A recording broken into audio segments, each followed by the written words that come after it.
Hi viewers, welcome to silky viewers. ఎలా ఉన్నారు?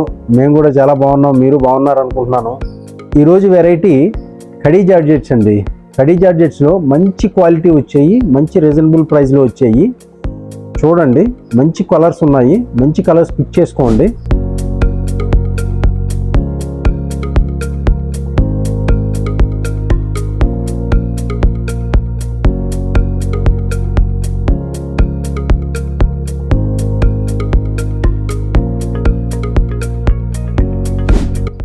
అలాగే ఈ వీడియోస్ చూసి లైక్ చేస్తున్న మన కస్టమర్స్కి, తర్వాత నిన్న మొన్న కూడా స్టోర్కి వచ్చి చీరలు కొన్న కస్టమర్స్ అందరికీ నా ధన్యవాదాలండి. మమ్మల్ని ఇలాగే ప్రోత్సహించండి. ఇంకా చాలా varieties one by one upload చేస్తానండి. తప్పకుండా ప్రోత్సహించండి. ఉంటానండి. నమస్తే అండి.